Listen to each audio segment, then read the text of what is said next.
tey de mbégteel si ñun lu ñu xalif bi teerale ñu ñëw fii ak délégation bu jóge ci Sonatel waaye aussi bu jóge ci Kirène suñu partenaire dañu ñëwoon pour déjà gëstu lépp préparatif yu équipe yi def di waajal gàmmu bi suñu équipe technique ci depuis plusieurs mois ñu ngi liggéey pour préparer suñu réseau bi xam nga ne gàmmu bi moom dina am nit yu bëri taalibe yu bëri yu bëgg di ñëw fii Tivaouane pour ziar si ak pour ñaan si tamit ak màggal guddi bi te loolu dafa laajoon daal ñu jël suñu matukaay pour préparer réseau yi mu leer nañu wóor def ci capacité yoo xam ne incha allah daal lépp lu fiy jumtukaay pour woote wala pour dem internet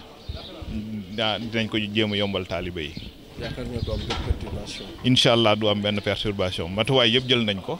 waaye nag léegi fii nii ñu ngi ñaan yàlla mottali suñu yéene mooy ne trafic bi écoulé wu sans perturbation ci gàmmu bi. waaw yéene boobu moom loolu dégg nañ ko tamit dégg nañ ko loolu moo tax ba ñu déggee ne daal amoon na ci ay besoin côté boobu suñu fondation Sonatel dem waxtaan ak médecin bu nekk ci hôpital bi pour ñu xam lan lañ soxla ñu jël décision ne dinañ leen appuyer ci matériel ak ay médicaments yoo xam ne incha allah fii ak début semaine bi avant gàmmu bi di commencer dinañ ko mettre à disposition. gàmmu bi tamit ñun yàgg nañ ci yëngu ci wàllu RSE ak suñu partenaire Kirène depuis plusieurs années dina am ndox bu ñuy indi fii pour taalibe yi waaye tamit suñu kit pèlerin boo xam ne léegi ñu ngi koy comme événement bu nekk ñu ngi koy kii lu ci ay basang ay satala pour daal taali yu fi ñëw yëpp mu nekk dans d'excellentes conditions pour seen jaamu yàlla ci gàtt daal loolu lañ ci loolu doon suñ tànk fii ñu ngi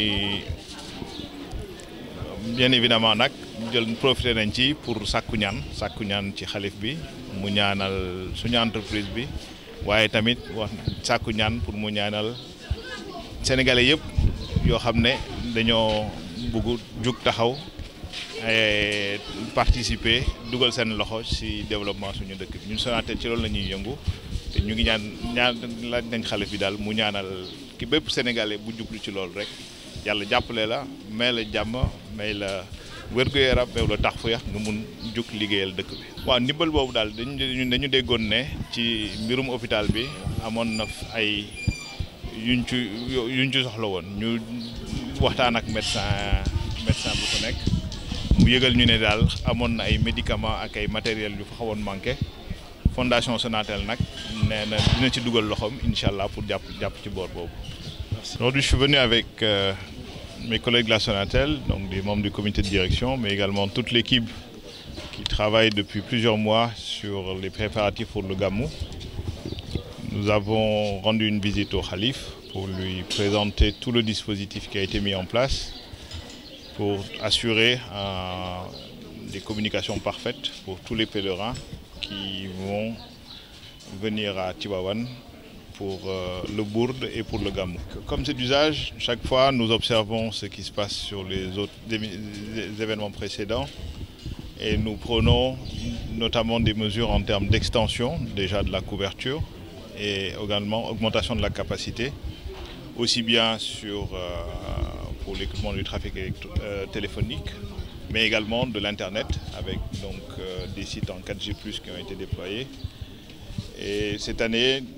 nous l'avions déjà commencé l'année dernière, mais la grande innovation, c'est les points Wi-Fi, les hotspots Wi-Fi que nous mettons en place,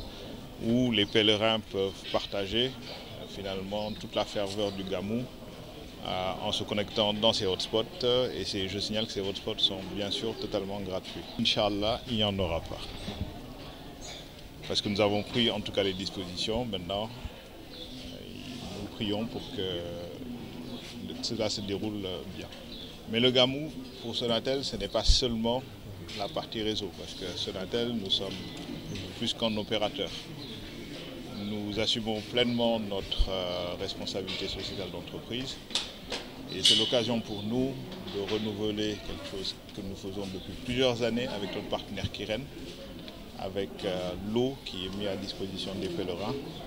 Et le Kharif nous a rappelé l'importance de pouvoir aider vraiment à tous ceux qui accueillent les pèlerins de pouvoir avoir de l'eau pendant la période du Gam. C'est également ce que nous mettons en place à disposition des pèlerins, les kits du pèlerin, justement pour leur permettre de passer un séjour des plus paisibles avec des nappes, des lavements. Mais nous avons également entendu l'appel notamment du Khalif sur la nécessité de soutenir le plateau médical. Donc nous avons, par l'intermédiaire de la Fondation Sonatel, décidé d'un appui à l'hôpital de Tivaouane, un appui en termes de matériel et de médicaments, donc qui seront mis en place avant le Gam. Nous avons également pris langue avec la région médicale de Tivaouane, mais également de Kaolack, pour pouvoir leur mettre à disposition des matériels qui leur permettront d'avoir des postes de santé avancés au plus proche des pèlerins et que ce volet sanitaire également puisse être contribué. Dans le cadre de cette RSE, vous l'avez également vu il y a 2 jours, nous avons procédé en partenariat avec l'UCG à la mise à disposition de matériel pour les opérations d'assainissement qui seront faites avant et après le Gabon. Et donc ces opérations, cette remise de matériel a eu lieu il y a 2 jours.